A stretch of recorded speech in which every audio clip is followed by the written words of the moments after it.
Hello everybody and welcome back to GameDay Squad's YouTube channel. We are here to host the Aussie Rules Show for the 2024 season. Cal, we had our first little taste of Aussie Rules over the weekend, mate. I can't wait to rip into this episode and break down everything round zero. You ready to go? Mate, I am. How good. Footy is back. I couldn't be more excited to get into this. It was just awesome to see. Obviously, having fantasy around as well was fantastic. So I can't wait to jump in and talk about that. Yeah, 100%. And why you all need to stick around is, first of all, I'm going to highlight my one must-start player who lived up to all my expectations from the preseason, which I'm stoked about. Cal, anything we should expect from you this episode? Oh, I give a dud award to someone I love. So I'm not excited to do that, but yeah, needs to be done. Needs to be done after his round zero performance. And that's going to be tough for you to do, I know that. And to wrap it all up, a highly anticipated great debate. The topic this week is going to be Marshall versus English game.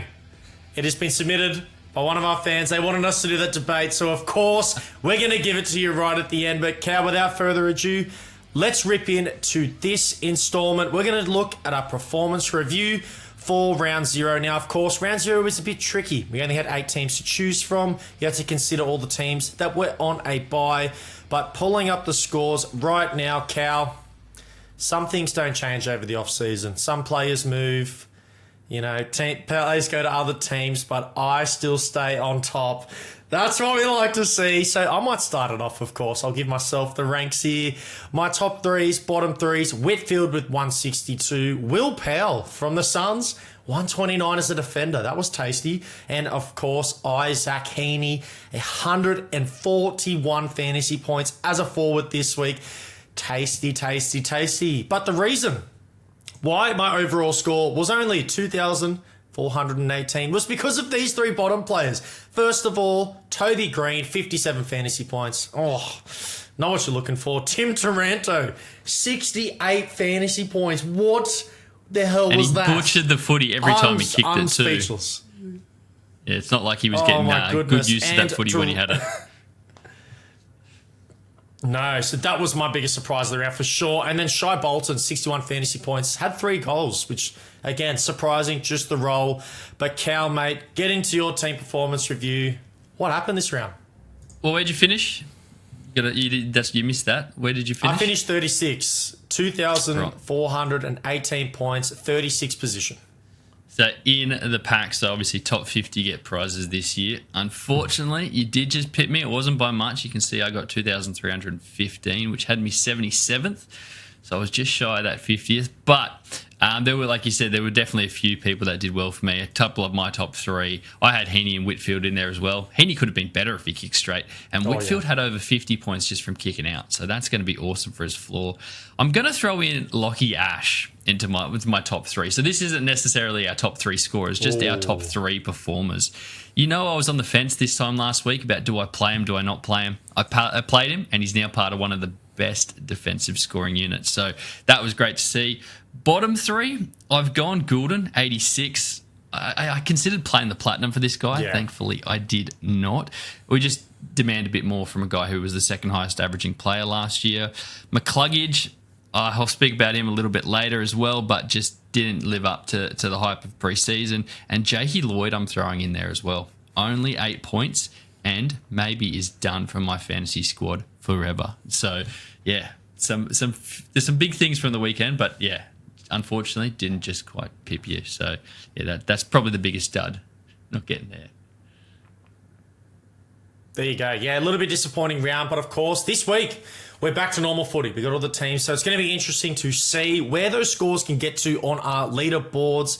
But Cal, we highlighted in the preseason, the person who finished better head-to-head for us will take the stud of the round. So I have a feeling I might be preparing a lot of studs of the round this year, and my first one of the season is going to be going to Tommy Green. I didn't want to double up on players, which I probably would have picked Lachie Whitfield, but I needed to highlight how he was my star player of my squad. So I'm going Tom Green, and he lived up to all the preseason hype and more. I had him as a top 5 mid in my rankings this year. If you haven't checked that out and you want to go see some rankings, Go have a look. On the GameDay Squad channel, did a whole series of them, but he scored 136 against Collingwood, the reigning premiers, one of the best teams in the competition. If that's the start of your season, I can't wait to see what that number can get to. So Tommy Green, fantastic in round 0, so high on him for the season, and he's just, all the confidence I had about him is now just resonating. It's just sitting there. You beauty, mate. I'm so stoked with his performance. But Cal, mate, why don't you take it away with the dud of the round? I do like your start. I did have Tom Green running around in my midfield, so that was awesome to see. Good choice. Yeah, I've obviously been given dud, like you said, because you've pipped me this round. And we didn't coordinate this, but my dud is also a Green. He's also a Giants player, but I've gone with Toby Green. So only 57 GDS points this week. This guy had 5 frees against. And it's one thing when you're having a bad game and you're watching a player, and it's the last game of the round, obviously. But watching him give away those silly free kicks, knowing how much it was hurting and how poor he was being anyway. So he only had 9 touches, did kick a goal, which thankfully saved.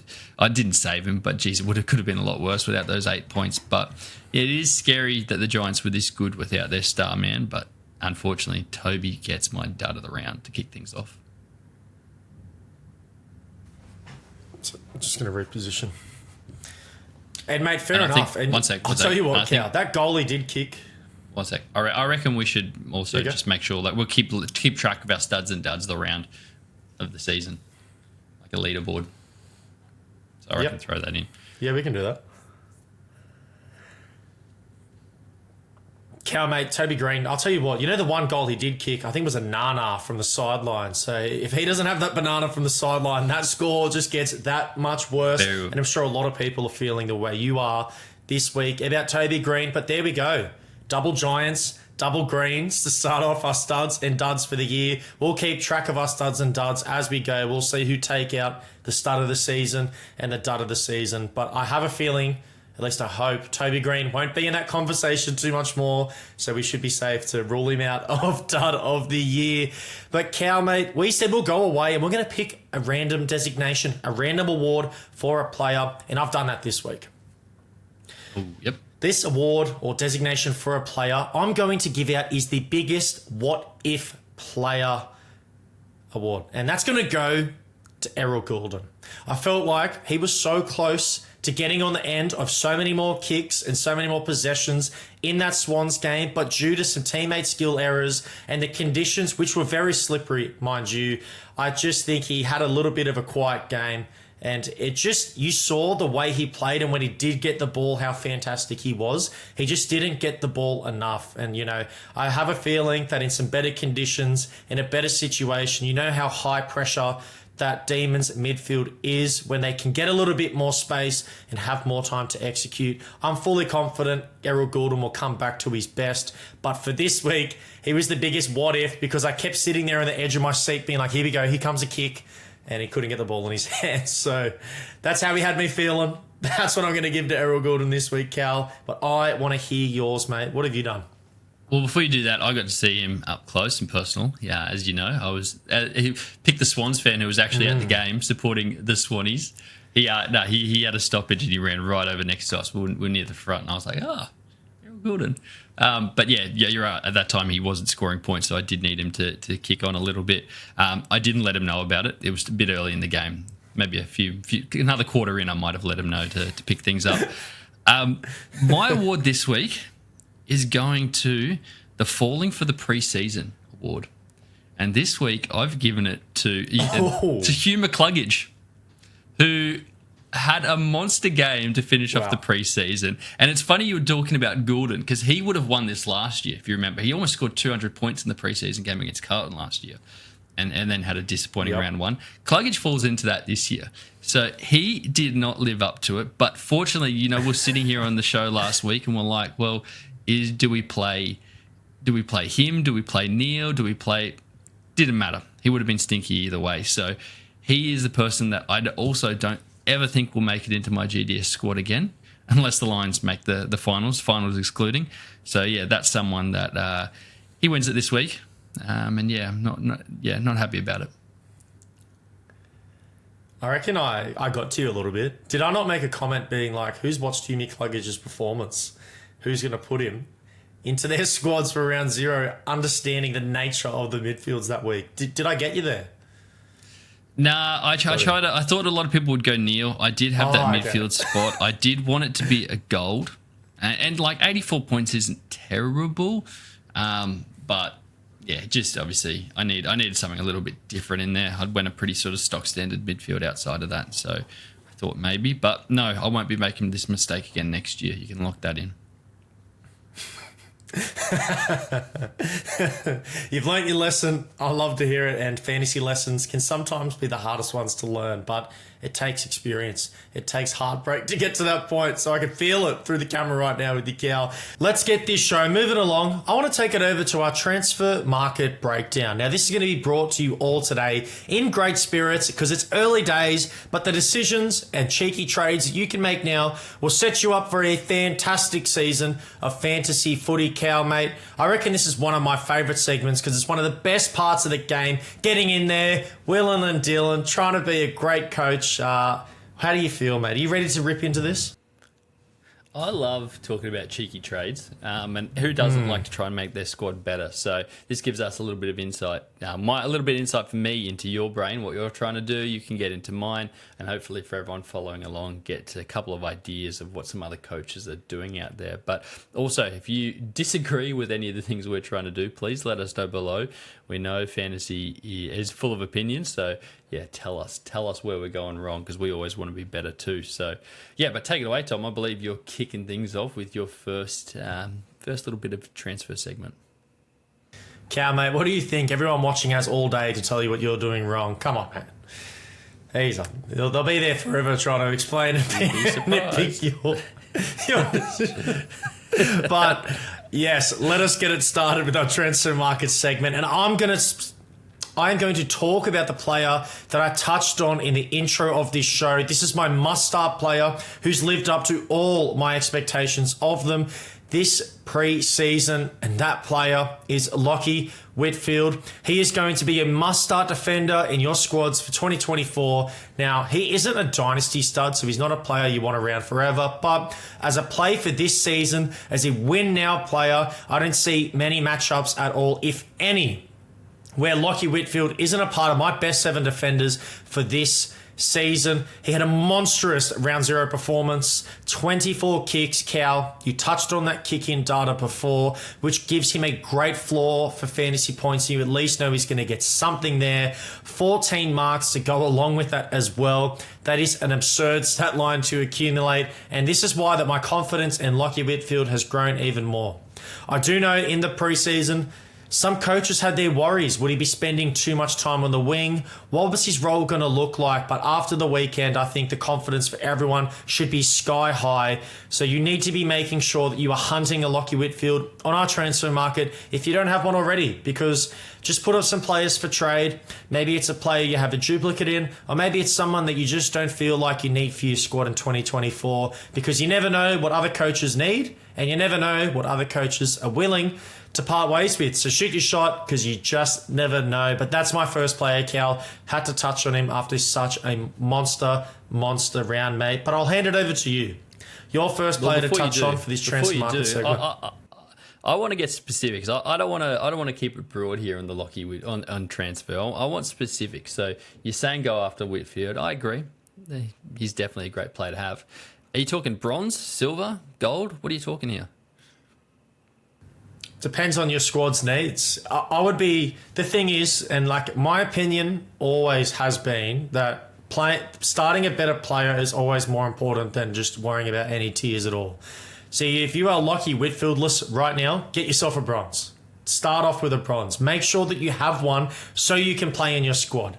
Now, if you've been playing GameDay Squad for a little bit longer, or you have some other cards you're willing to part ways with, maybe then you go hunt a silver. Go hunt yourself a gold.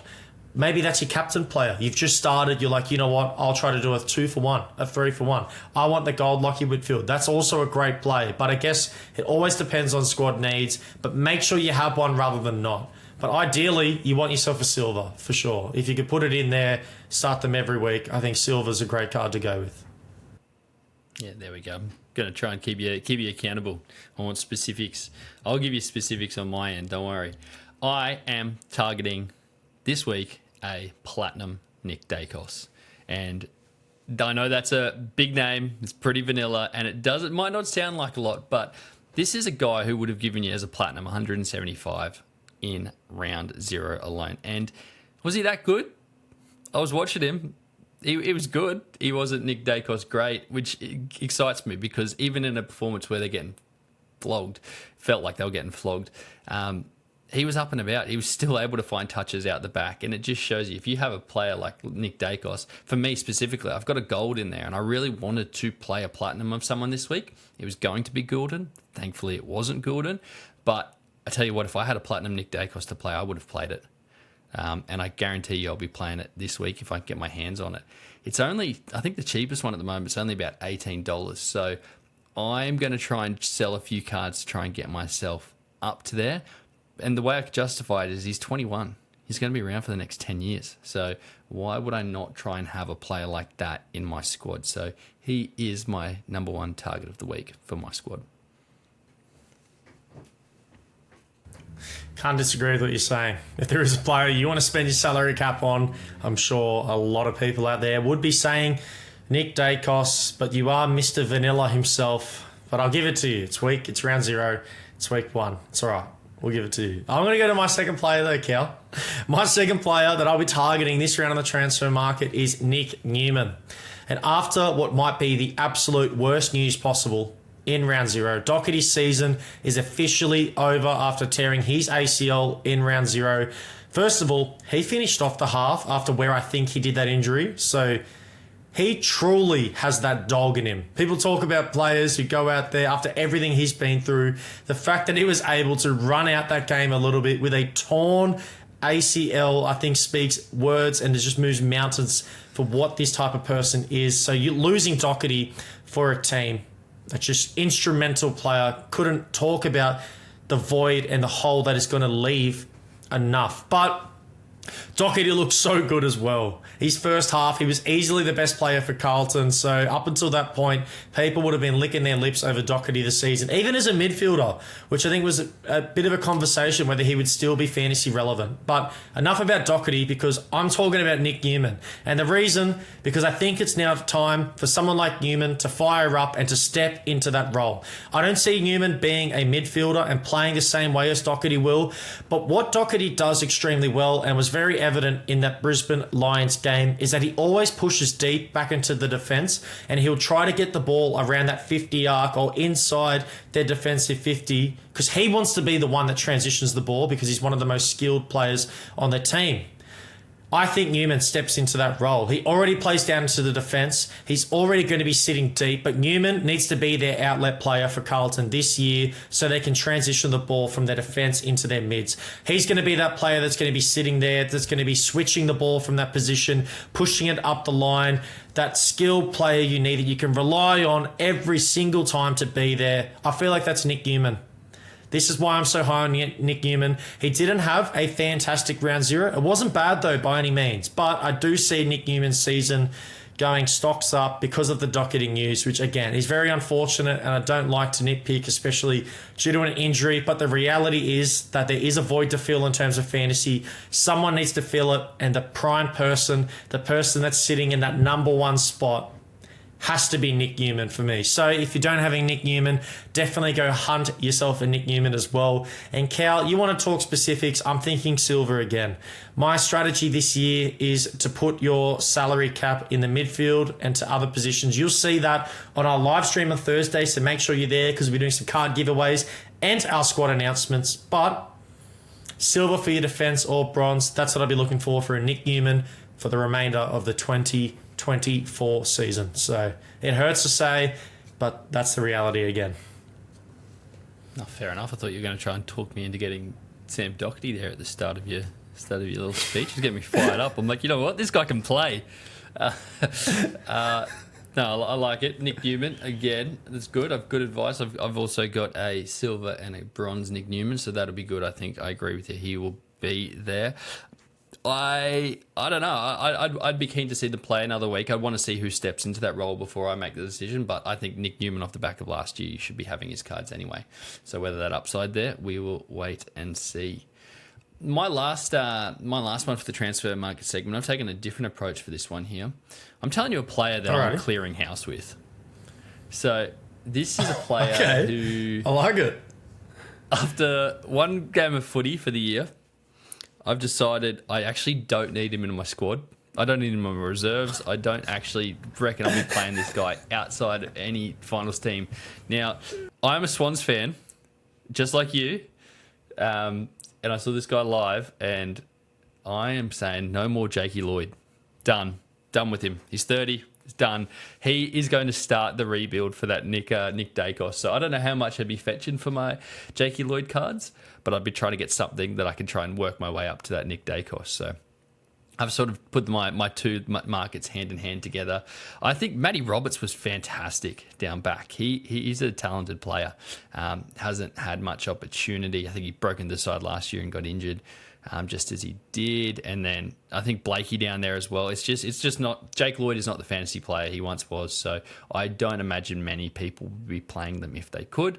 So this is probably the last absolute chance you can to get rid of Jakey Lloyd cards for any value. So I will be doing that.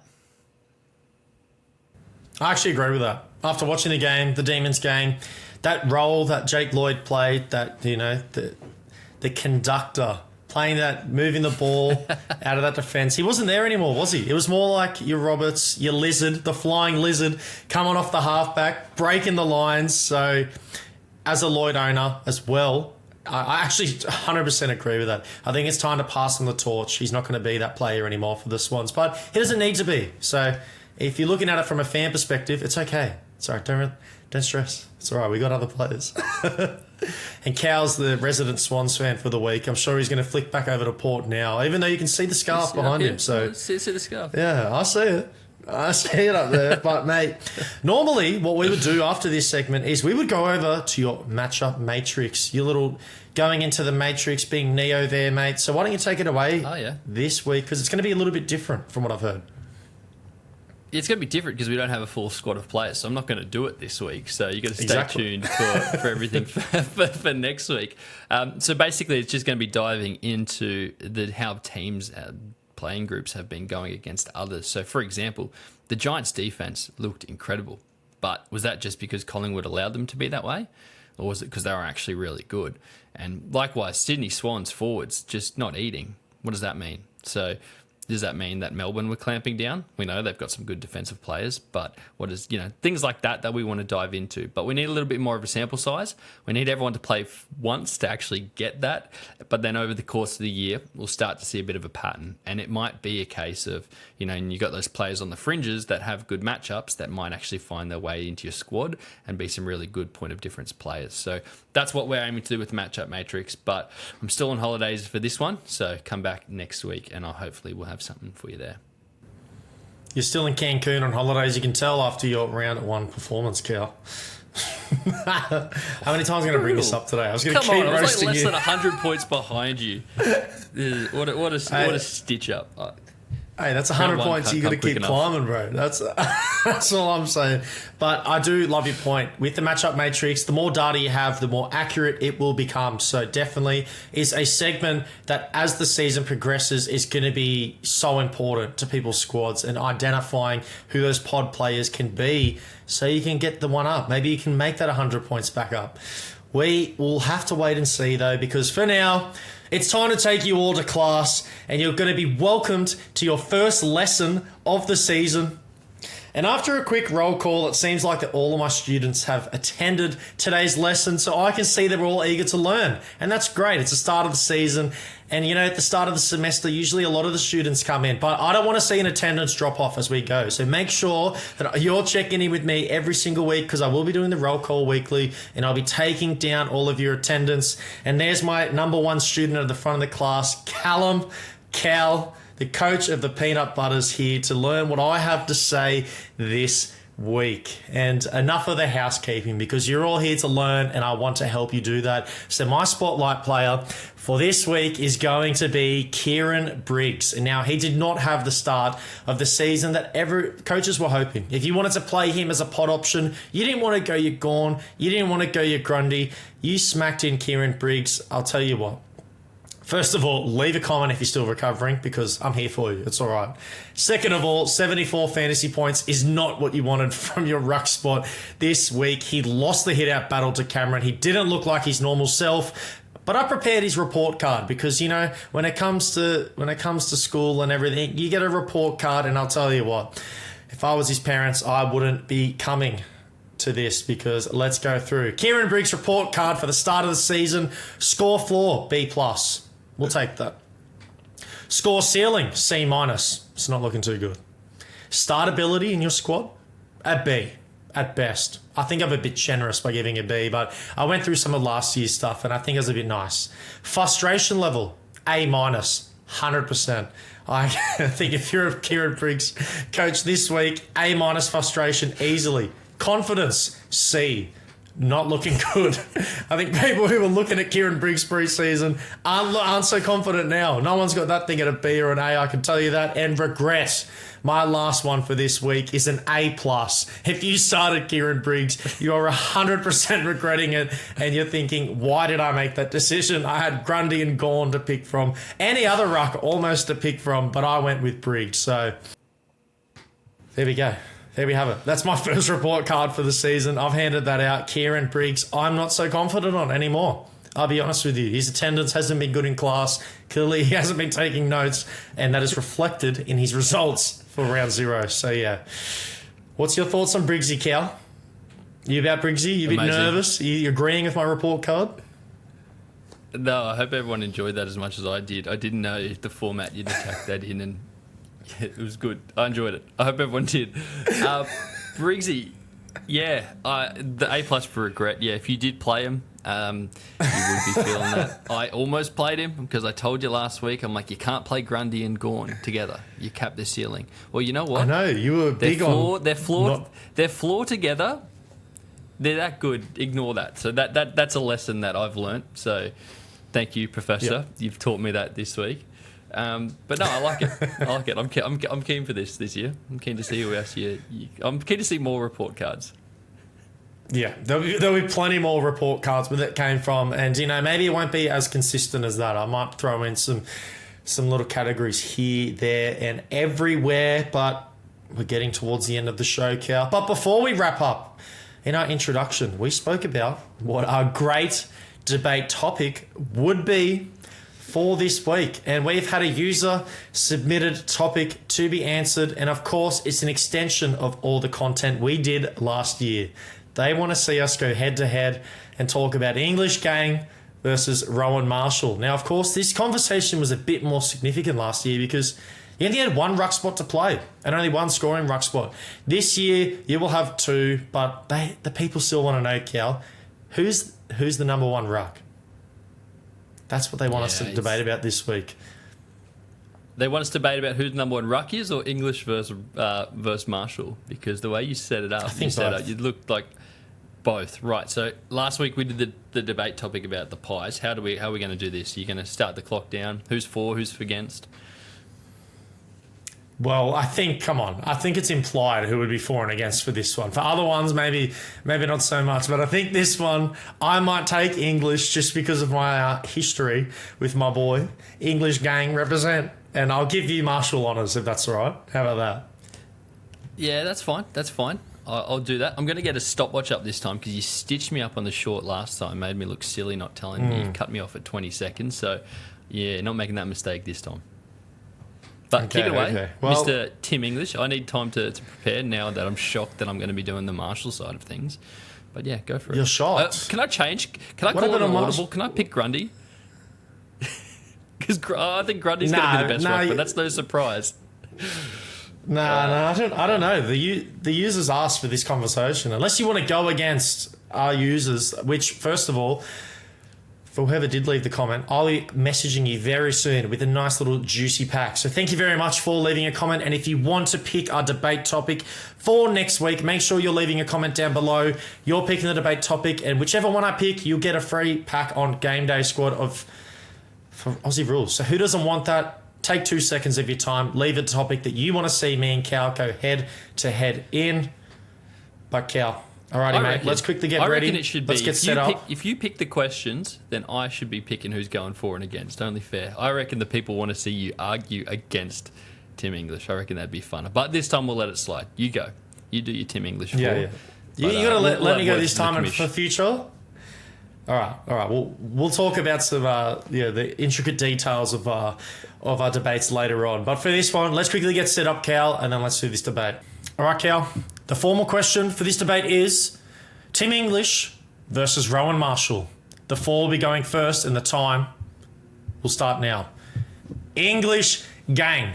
What more do I need to say? The number 1 ruck for the 2023 year. If you need to pick a player to start in your ruck spot, it starts with no one else but Tim English. He's practically like a midfielder. He takes kick-ins. Show me another ruck that does that. He's clearly going to be the best for this year, and just get him in your squad because he's set and forget forever. All right, I've been stitched up here. I'm not going to sit here and tell you that Rowan Marshall is a better ruckman than Tim English. Anyone who saw football last year is not going to make that claim. I'm going to call an audible. I'm going to tell you Brodie Grundy is going to be the number 1 ruck this year. Forget Marshall versus English gang. It's going to be Brodie Grundy as the number 1 ruck over everyone else. That is my take. Debate over, but Cal, mate, what are you doing? I thought we were doing Tim English versus Marshall. Is Marshall mob done? It's Mate, I'm not going to make myself look silly twice in a week. You've got the win over me. Cool, congratulations. I'm not going to sit here and defend Marshall when I don't believe it. What a stitch up. That user that gets a pack, I hope he gets... Oh, no, I'm not going to do that. I was going to say I hope he gets a Sam Doherty. That's too soon? But no. Way too soon. He or she. But okay. Yeah, that gets... So, but hey, I believe, I'm on Grundy this year. It's Grundy versus English for the title. That debate I'll get around, but none of this, the Marshall versus English stuff I think is over. It is over, isn't it? There's no loyalty. There's no Marshall mob. That's all fake news. I was never on his side. I was just trying to wind you up. All fake news. We all know the real gang. It's English gang. And if you are here from English gang, just leave a cheeky comment down below for me. Cheeky hashtag English gang down there. I want to see some love. I want to see everyone that it's on board because it's ready to go. It's 2024. We get to see our boy hit the park for the first time this year on the weekend. But Cal, mate, that's going to wrap us up for another episode of GameDay Squad's Aussie Rules Show. This will be for round 1. And I said this before, we've got a live stream before Thursday night's game. 45 minutes beforehand, we will start and we're going to take you through our squads. We're going to interact with you guys, answer all your questions, all that last minute advice that you need. So make sure that you're going to be there. Join the Discord or our socials or here on YouTube. You'll get a notification for when we go live. Cal, I can't wait to see the squad that you put together this week because it's going to be spicy. It's the first full squad we get to announce and show everyone. It's going to be exciting, hey? Yeah, I can't wait to roll out my prize Connor Rosé, my all-star Sheasel. It's going to be good. It's going to be fun. I've had them sitting in the back pocket. Right, so here we go. Let's start clawing back that 100 points early, yeah? That's it, mate, because it's never too late to keep clawing back and to score those fantasy points. For all you legends who made it this far, smash a like on the video, subscribe to the YouTube channel as we're going to be doing the live streams and weekly reviews and previews for the Aussie Rules season all season long. We can't wait to see you in the next episode, and we'll catch you all on Thursday for that live. Peace out, everyone.